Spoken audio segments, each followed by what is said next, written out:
So good morning and good evening. Resuming the sessions of the book study, Looking from Within, that we had started, but then had paused. So let's see how far it goes.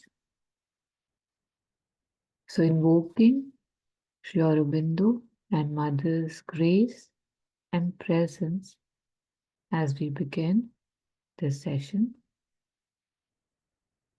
Looking from within is an aspiration in itself. It's in the beginning, especially, it seems like a mystery. What does it even mean? The eyes which are turned outwards cannot comprehend what it means looking from within. And yet we all do touch spaces where we do look from within.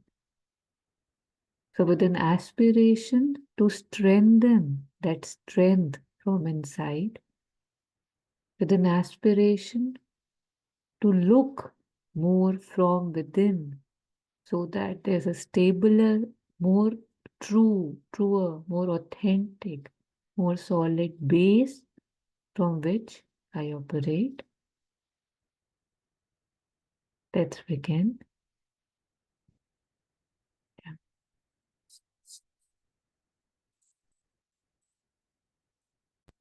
So just going through a little bit of introduction, not introduction, just seeing the book again, Looking from Within, a seeker's guide to attitudes for mastery and inner growth. So it's from the work of Sri Aurobindo and the Mother and compiled by Dr. S Dalal, Looking from Within. So I don't know if we remember, but we have covered the first three sections. The first section was looking at life and circumstances. So there were, passages from both Sri Aurobindo and the Mother throughout the book. But in this particular one, they were basically about attitude, that how important is our attitude in life. And then it spoke about circumstances, inner and outer. That was section 1, looking at life and circumstances. Then was looking at oneself and others. Again, because relationships are such a big part of our life, this was very beautiful. So how we are, always focus outside, how we feel the other is wrong, and just corrections with those movements. The third section, which was smaller, was action and work, and how you're supposed to handle things, how should you choose your work. And now we had just started, just maybe one page on section 4, difficulties across the path. So the section is ordeals and difficulties, and the subsection is difficulties across the path. We'll start from here.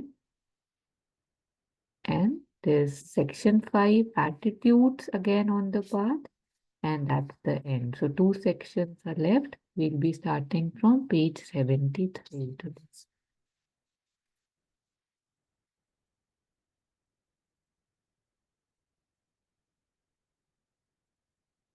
Yeah, and even in the beginning, I remember maybe we should read this.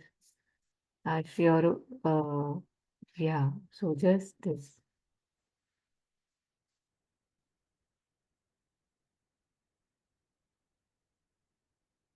We just read the introduction paragraph and then move there. And if you want to read, you can unmute at the way I'll read. The essential difference between an animal and a human being, states Sri Aurobindo, is that the animal cannot get for one moment away from its origins and become something greater than its present self, a more free, magnificent, and noble being. Whereas the human being has the potential ability to exceed and even transform the basic instinctive nature which he shares with the animal. Therefore, whereas the animal always remains an animal, man can grow into a being which is as much above the human being as the human being is above the animal. Yeah, thank you. So just a reminder, how we often hear, if we are lucky, that, it's a precious human life. It's a precious human life. What is so precious about it? So the small passage paragraph reminds us that we have to exceed ourselves. And anytime we see our limitation, anytime we see our failures, one movement pulls me down that see what I have done or see what I couldn't get over or overrule. And yet, there is also a movement in me which would say, but I must transcend this. I can exceed this. I am more. So, if we want to progress a bit more steadier, we'll have to remind ourselves that I can and I will. I can and I will. Yes. So, that was just the introduction. And now, After this paragraph, the next one also is very important. I think since we are taking it after a gap, I can read that also. so I didn't go through it, but yeah, please do.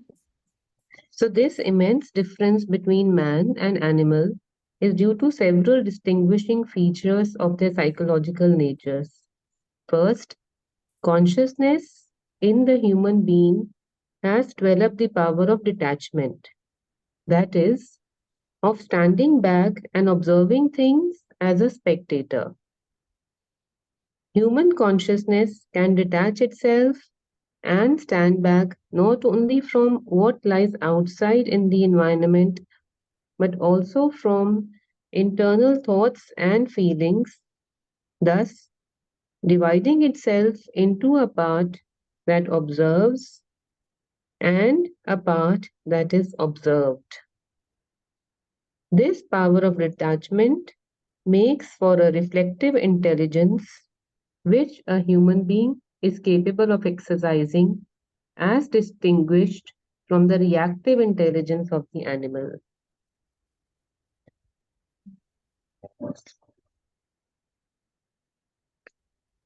So you want to, No, I think, yeah, this is fine. no, do you want to just go over what you liked in that?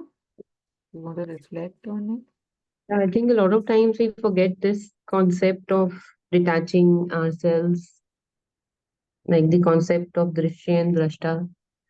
But then again and again, we have to remind ourselves. And if we are able to remind ourselves in the right situation, then those are the times where we can see that yes, there is a possibility wherein we can not be reactive, but we can be reflective.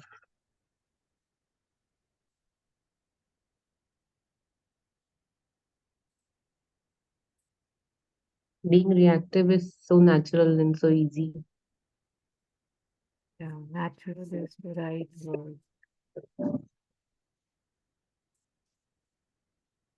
And since you like that, you might also like this. There's no rush. We can take our time to start. But so this is synthesis of yoga, and the chapter is concentration. Just read this one. It's really beautiful.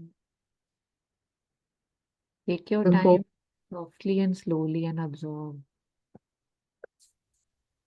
the fault of our nature is first an inert subjection to the impacts of things as they come in upon the mind, pell-mell, without order or control, and then a haphazard, imperfect concentration managed fitfully, irregularly, with a more or less chance emphasis on this or on that object according as they happen to interest not the higher soul or the judging and discerning intellect, but the restless, leaping, fickle, easily tired, easily distracted, lower mind, which is the chief enemy of our progress.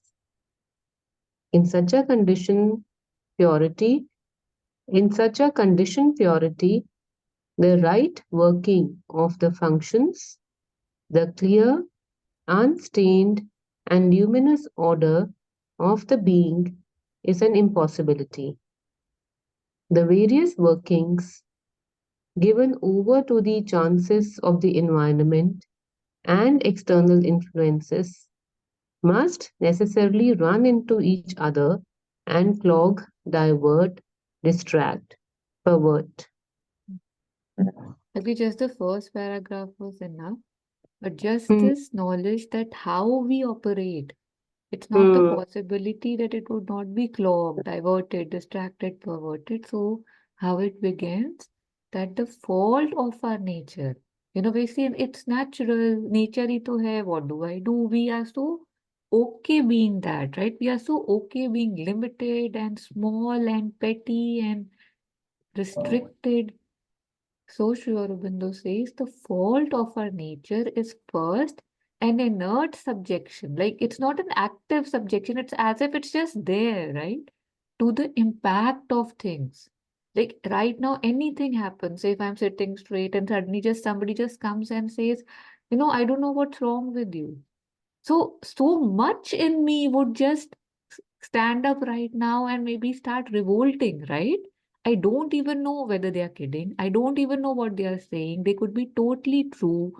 But in the sense, there's something in me which is always just as if wanting to stand up and fight or scream back or shout, right? Like there's very active subjection to conditional things, right? Circumstances that this happened to me, that happened to me. I have to react. So this inert subjection to the impact of things and have this things, bahas, bahai saparsa, as in looking outside, I think, right? Bahaya sparsh. Bhash parsh. Okay. Yeah. Outside. So impact of things as they come in upon the mind, right? As it comes in, there's a subjection to impact of things, pell-mell, like no sorting, right? Anything is happening anywhere without order or control, and then a haphazard, imperfect concentration. First we lose it, then we say, no, no, okay, let me just see what should I do? So that also is haphazard, like we are not centered on our beings. And of course, it's imperfect concentration managed fitfully, irregularly, with a more or less chance emphasis on this or that, right? It like we might react differently to the same situation, right? It just depends on where we are, what mood it is, who has said what, right? It also really varies, right? The same thing somebody I like, if they tell me, I might take it differently. The same thing if somebody I don't like tells me, I'll be like, what's wrong with you? I'll tell you. You tell me one thing, I'll tell you 10 things which are wrong with you. Something like this.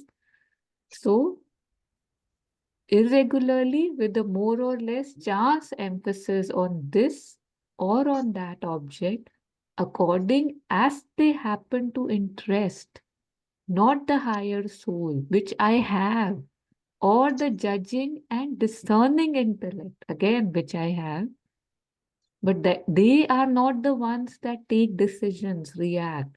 But what reacts in me?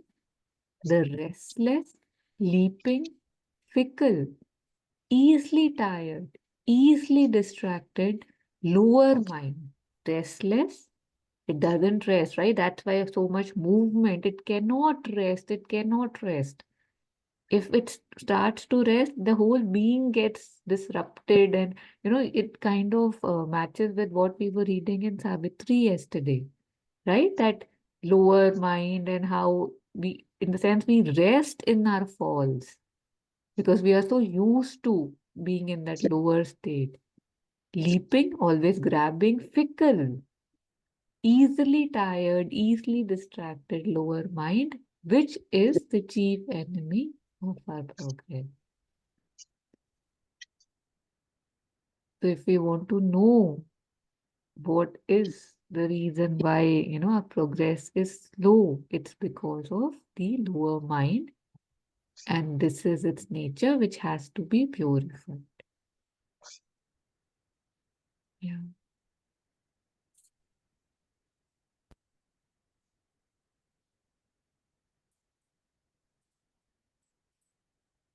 So I'll now pull up.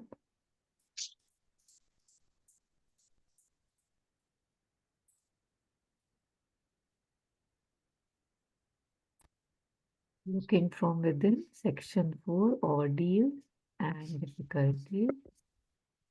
So we have taken up the first page, we'll restart. So if you want, you can read the first paragraph by Sri Aurobindo. Difficulties across the path. There cannot be any high endeavour, least of all in the spiritual field, which does not raise or encounter grave obstacles of a very persistent character. These are both internal and external, and although in the large they are fundamentally the same for all, there may be a great difference in the distribution of their stress or the outward form they take. Yeah. So On there's this an ad. section, yeah, say what you were saying. You were saying something? Yeah, so 86 is written here. Okay, अच्छा. Yeah, oh, that's okay. I think पीछे कुछ notes होंगे यहाँ पे. So the next paragraph says No, we'll yoga. first pause here because this is one passage now, and then the second would be from a different place, but on the difficulties across the path. So again, Mhm. what Sri Aurobindo is saying here is that it's not possible. We always feel that my life is difficult, right? Like, why can't things be simpler, easier? All I want is, a little bit of this, some peace, some quiet, people to do the right things. I always do the right thing mostly. But he says that it's not possible that any high endeavor, any high aim, any high task which does not raise or encounter grave obstacles of a persistent character. Like it would not go by or agree or back off very easily. Most of our, obstacles are pretty persistent. They keep coming up again and again and again. These are both internal and external. So there are obstacles that come from within, there are obstacles that come from without. And although in the large, they are fundamentally the same for all. Somehow a lot of us feel that our life is difficult. Like my life is difficult. My problem is unique. But Sri Aurobindo reminds us that there may be a great difference in the distribution of their stress on the out or the outward form they take. So it might look different. It would have different faces. They would be wearing different clothes, but fundamentally, right? Like we were looking at lower nature right now, right? In synthesis. So everybody goes through the same thing, the same problems. So it's just whatever, pokes me. I just get poked, and then the same pokes are used to poke me again and again, to stall me, to see if I am ready to transcend. Because so much has to be done so that paripakvata, that solidarity has to be developed in me. And I feel these are just tests to prepare us that how long will you react to the same things and are you ready to transcend them? And of course, every time the challenge seems to be increasing as well. As soon as we feel, okay, now I've got this much I can bear, I can understand, I can see. A new a new twist comes to shake me. So this was from Sri Aurobindo. Any reflections, comments, of course, are welcome anytime. And if nothing, because it's quite self-explanatory. We can go to the second passage.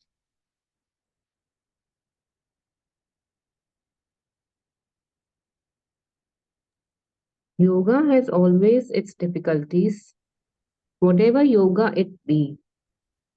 Moreover, it acts in a different way on different seekers. Some have to overcome the difficulties of their nature first before they get any experiences to speak of. Others get a splendid beginning and all the difficulties afterwards. Others go on for a long time, having alternate risings to the top of the wave and then a descent into the gulfs, and so on till the difficulty is worked out. Others have a smooth path, which does not mean that they have no difficulties. They have plenty, but they do not care a straw for them because they feel that the divine will help them to the goal or that he is with them even when they do not feel him. Their faith makes them imperturbable. Mm. So yoga has always its difficulties, whatever yoga it be. It acts in a different way on different seekers. You know, the other day I was reading something and there was this question somebody asked the mother that, what happens after death? And mother said that, since everybody is living different life or life differently, right? That too is different for everyone. Like it's not a same thing. And if read or hear about, say, people having NDEs, near death experiences and all, and coming back, and I have seen a lot of such texts. Every lot of, I mean, of course, there are some things which are similar, like the peace and mostly the calm and all. But, see, the Christian would see, angels. The Hindu would see Om, something like this. So it's like lot of my perceptions, what I think it to be, is what I see. It's very strange. And yet nobody goes through the same doors, the same things. For everyone, things are different. So again, the difference, which is unique, right? Like it says that how the Sachidanand has taken so many forms to see so many experiences, to experience so many experiences. So anytime we feel that my trouble is too much, we can just stop there, right? And say, no, that's not true. And for everyone, things are different.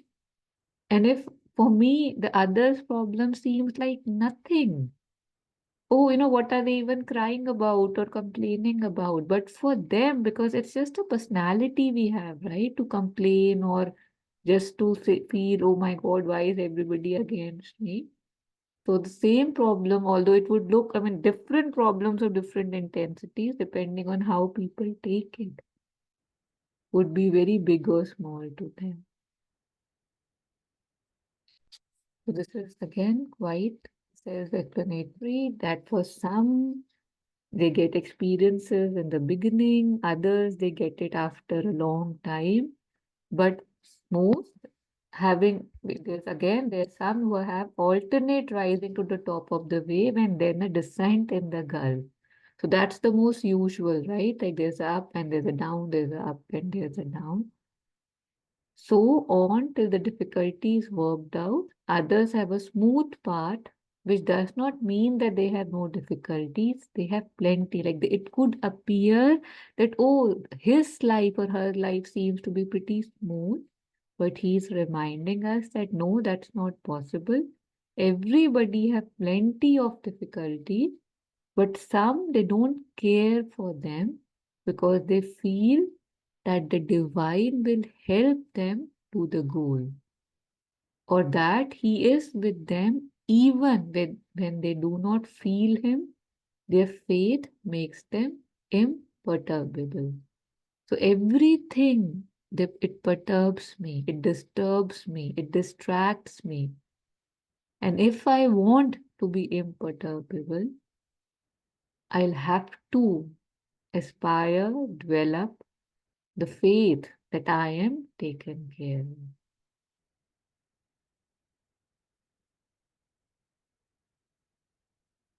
We have shared this before, that story of Ramakrishna, that when there's this beautiful story that he was on a boat with some of his disciples, and suddenly a storm comes in the river or the sea, wherever they are.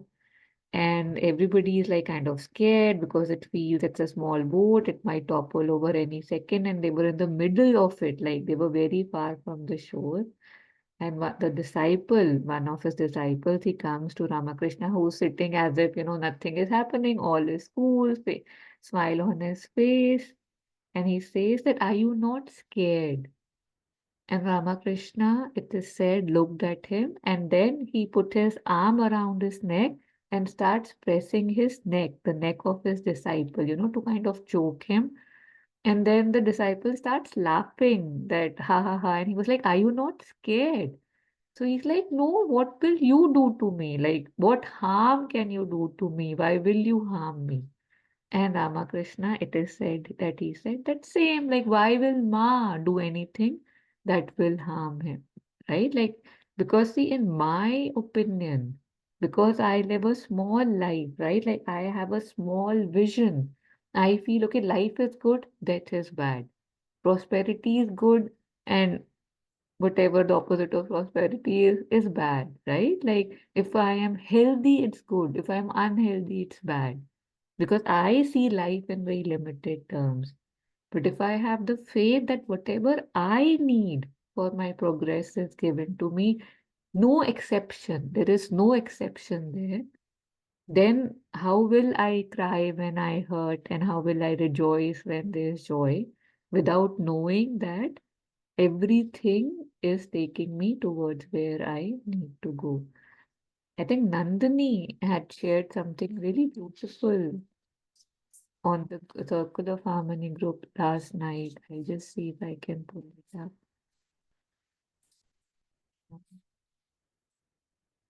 Hi there. It is.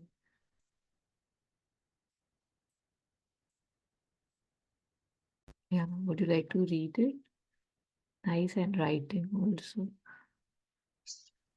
यदि भगवान मेरे लिए नरक में स्थान निश्चित कर दें तो मैं नहीं समझता कि मुझे स्वर्ग के लिए क्यों अभीप्सा करनी चाहिए।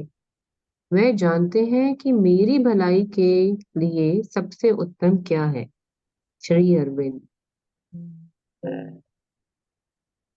So just translating it, that if God, the divine, decides that the hell is the right place for me, then I understand that I don't need to desire or aspire for heavens because He knows where my true benefit, where I will benefit the most, where I will, what would be the highest for me, the most auspicious for me. Sri Aurobindo. What would be the Hindi English word for bhalai? I think good, for my goodness or for my well-being or for my Yeah, well-being, I think. Yeah. But there are so better. many words which don't have the depth, right? That this is Sanskrit or a Hindi word has. Yeah, so beautiful. So any reflections from your end, anything? Yeah, so those were the two passages. So we had taken up till here when we had stopped last time. And this is where we have to begin now. This one is a slightly longer passage, again from Sri Aurobindo. And the section is difficulties across the path.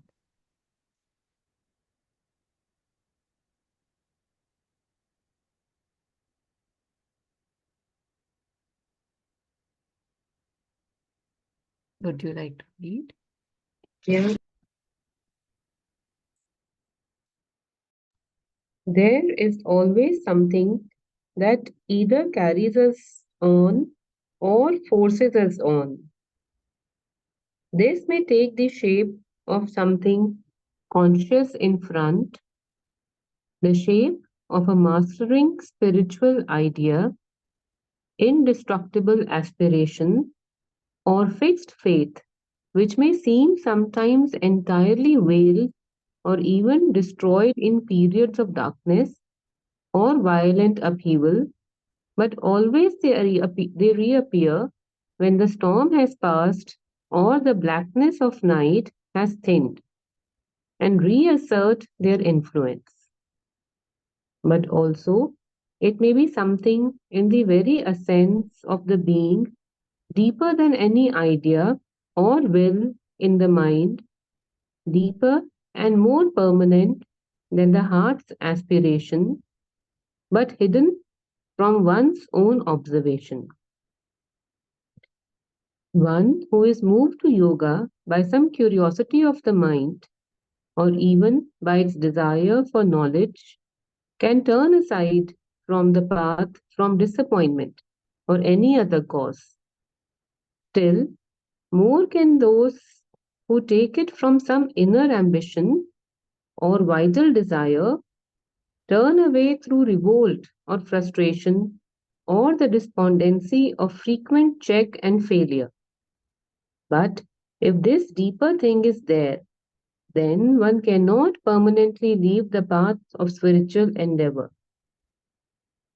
One may decide to leave the path, but is not allowed from within to do it, or one may leave, but is obliged to return to it by the secret spiritual need within him. All these things are common to every path of yoga. They are the normal difficulties, fluctuations, and struggles which come across the path of spiritual effort. Sri Aurobindo.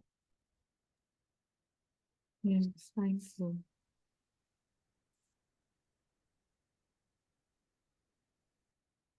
So to recognize that there is always something that either carries us on or forces us on. I mean, it's so beautiful to fully acknowledge this presence, this force, because I'm sure a lot of us would have experienced that. And, even if one is crying or even if one is feeling the worst is happening to me or something really bad is happening, there's often a voice inside which is saying, this is good for you. This is good for you. So even if from the outside, I might be reacting or expressing my shock or frustration, there is that, I don't know, that solace, that hope, that knowing that this is good, this is good. We have, I believe, most of us have touched that space. And if we can just be in it more, allow it by accepting it or just saying that, yes, maybe I don't even see it, but I know you are right because you have always been right before. So there is always something that carries us on or forces us on. Carries is such a beautiful word here. So this may take the shape of something conscious in front, that it may be very obvious right in front, the shape of a mastering spiritual idea, indestructible aspiration, or fixed faith, which may seem something entirely veiled, which may seem sometimes entirely veiled, or even destroyed in periods of darkness or violent upheaval. But always they reappear when the storm has passed or the blackness of night has thinned and reassert their influence. So this may take the shape of something conscious in front, the shape of a mastering spiritual idea, indestructible aspiration. My aspiration, it might get destructed. It gets weakened. I get distracted. I forget what my aspiration, and that is why, the stress on what is the aim of life? What do I really truly want? So keep checking in with that so many times a day, maybe so many times an hour. It really helps us stay on the path. So these strengths that we have, this mastering spiritual idea, this indestructible aspiration, this fixed faith, unmovable, it sometimes get totally veiled or maybe destroyed in periods of darkness or violent upheaval. But always they reappear. There are times when I feel absolutely left out, alone, dejected, helpless. And yet, very soon, when that extreme feeling, emotion, cloud, force passes, when the blackness of night has thinned, the dawn comes. It reasserts its influence that the sun will come. The sun is always there. I have turned away from it because of where I am. So, but also it may be something in the very essence of the being deeper than any idea or will in the mind. So this influence, this force is deeper than any idea or will in mind, deeper and more permanent than the heart's aspiration, but hidden from one's own observation, that it lives in me and it's very strong and very deep. And yet, it often is hidden from my own observations. When I'm looking within, I cannot see it. I cannot see it just being there all the time. That, yes, this is the thing that helps me. Anything you want to say before we pick up the next stretch? So here, what Sri Aurobindo is talking about is kind of the divine energy or the divine light which is in us. So we don't see it during the dark periods, but it is always there. Yeah. So see, basically, a diamond is a diamond, right? No matter where it is. But when it's covered with all that soot and the dirt and the mud, it's possible that it's it's not even like its presence is not there, right? So similarly, we say that there is a divine presence in us, right? There is an Atma in us. There is that divinity, that light in us, but that's not a right way of saying. I mean, that is our truth right now because we have identified so much with the limited being that I see in front of me. But the truth is that it's not that I have a divine light. I am the divine light, right? Like that is me. It's not a small part in me. But because other things I have made so big, that's what I have been conditioned to do. So I feel it's a small part and it's there, right? So I am that light. And, it's not that the Atma is a small thing in me. I'm surrounded, like, the body is in the soul. The soul is not in the body. That's how it is being said also. So just to know that there is something indestructible in me, unavailable in me permanently, and I can go on. So anytime one feels really depressed or shocked, if one can just remember that yes, this is a dark cloud, yes, this is the darkness, and just give it some time, right? Like not overreact, or I mean even overreact and yet know that I have something which is higher than that, right? So, lot of depression helplines, suicide helplines, what do? They talk to people, right? Like they say, don't keep it inside, connect with us, connect with someone we want to help, right? Like that's their main thing because it is, and I think I'm just guessing here, but that's the thing that there's a moment in which you suddenly feel too overwhelmed and it feels that I cannot live. Like, death would be better than this. But as soon as that moment pass, you're fine again. So all that talking, no, no, tell me what's wrong. Like, okay, I'm here, I'm listening. So that thing, it just basically just helps to pass some time so that that cloud can maybe disperse a little, the darkness can thin a little, and then you are over on the other side. It would come again, and again you are over. So I think that too is part of that. Yeah.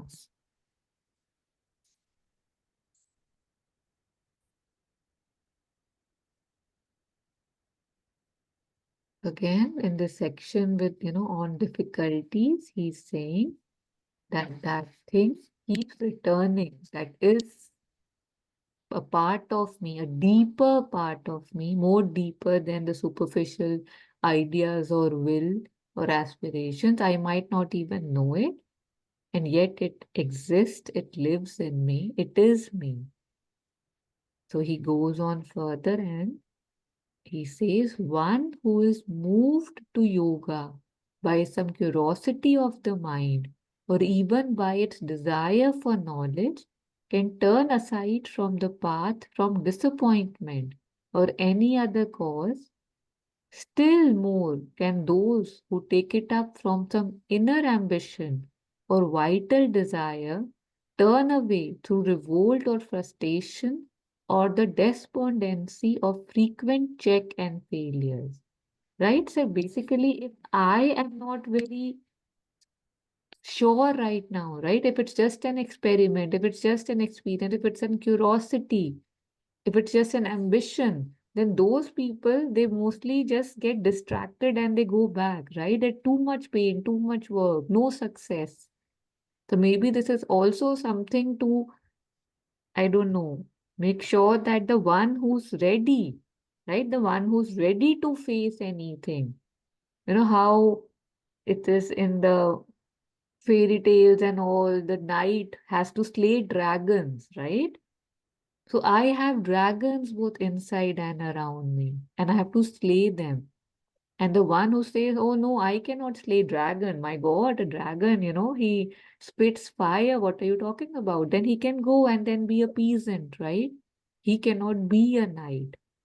So these words, right? The Aryan, the fighter, the warrior. Even in Savitri, it's used so often, the warrior of light, the soldier. So those are important because it kind of signifies the Kabir Surma. So that aspect is there. But he says further that, but if this deeper thing is there, then one cannot permanently leave the path of spiritual endeavor. Right? So if this is active in me, I might think I'm leaving or this is too hard, but I keep coming back to it. Even if I feel I'm doing no good, even if I feel I'm not improving, even if I feel I don't understand what it's all about. But if this thing is active in me, then I'll keep returning back. So one may decide to leave the path, but it is not allowed from within to do it, or one may leave, but is obliged to return to it by the secret spiritual need within him. All these things are common to every path of yoga, yoga of works, yoga of knowledge, bhakti yoga. So they are there in all paths of yoga.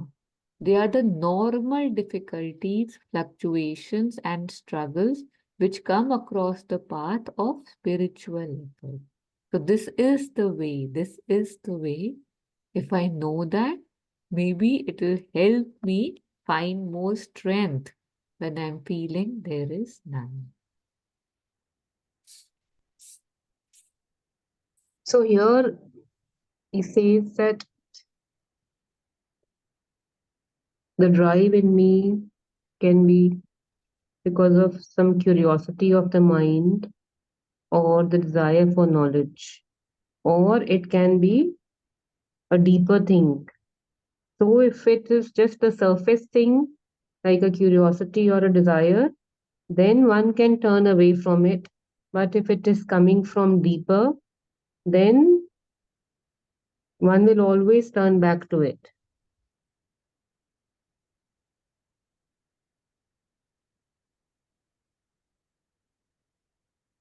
Yeah, so basically, I think it's not black and white.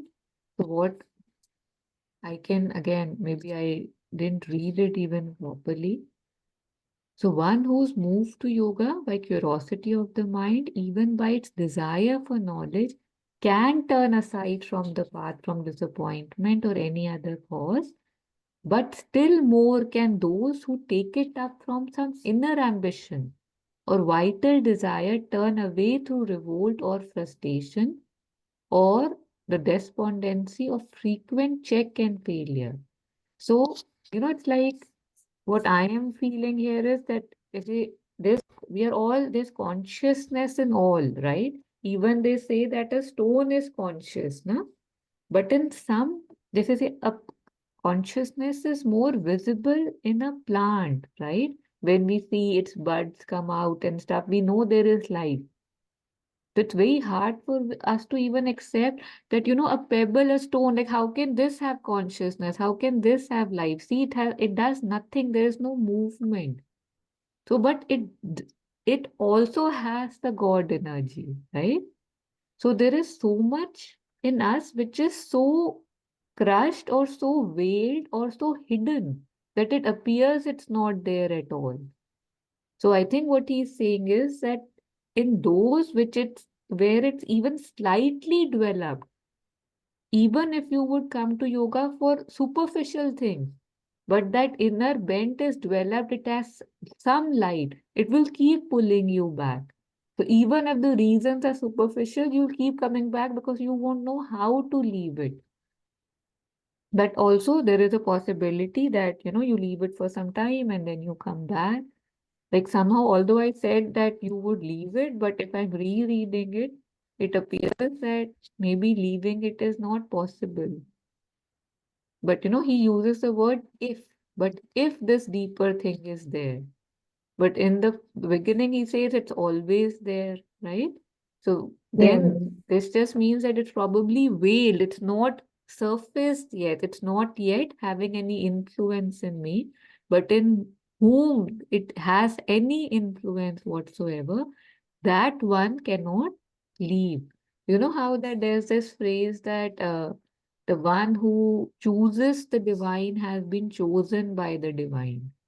That kind of something is coming that even this Yeah. is not in my hand, है ना? मतलब because how will Mm. I know how to develop this or Yeah. whether it is developed?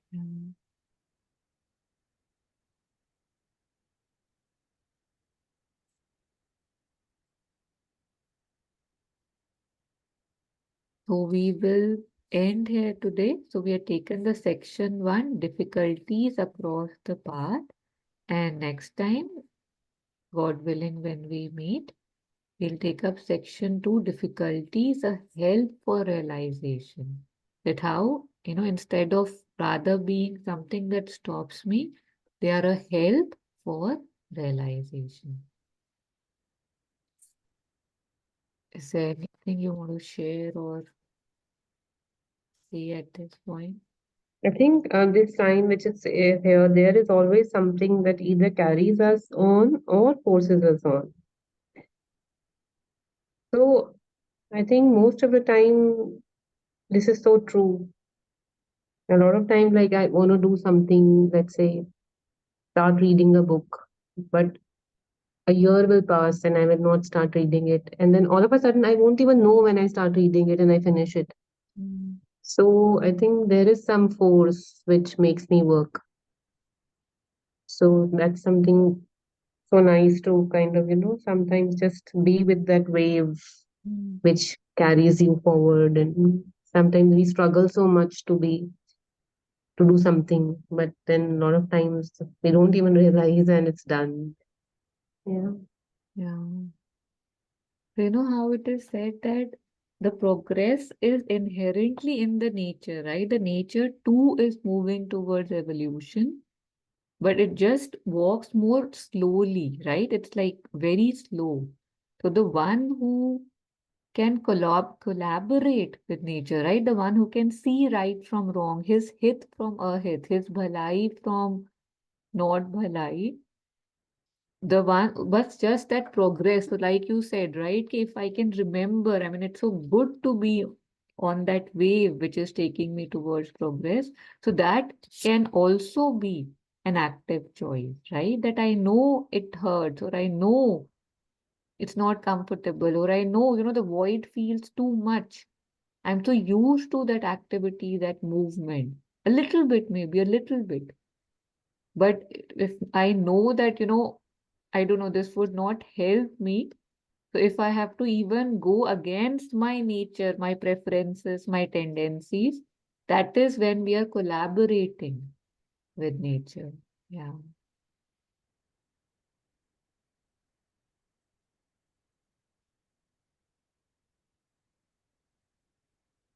So we'll end it here today. So thanking grace,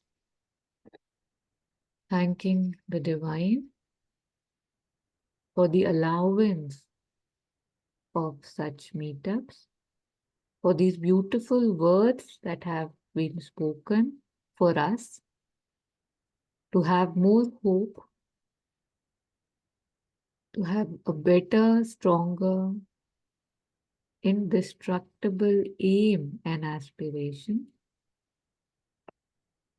So grateful for the insight and aspiring that may these words not remain mere words, and may they not remain at the level of just interest and entertainment.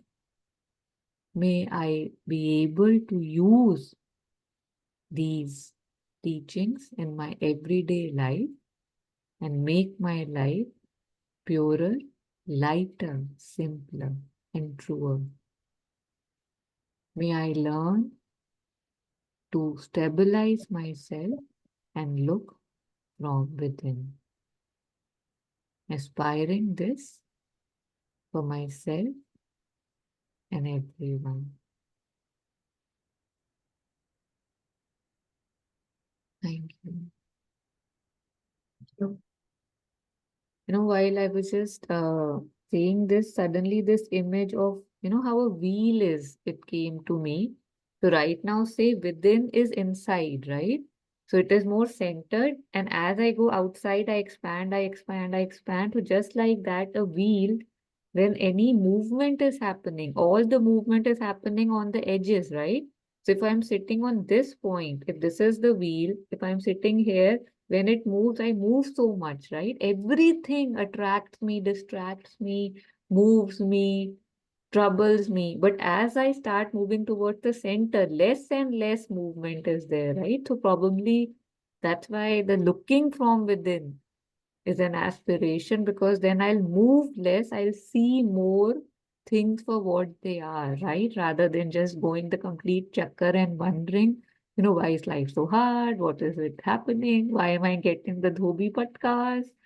Yeah, I'm getting the podcast because I am on the surface riding, not riding the wave, but totally submerged in the wave.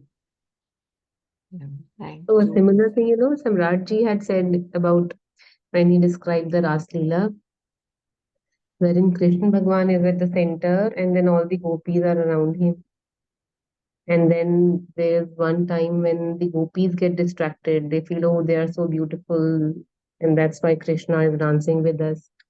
And then he disappears. when he sees that they are getting self-absorbed.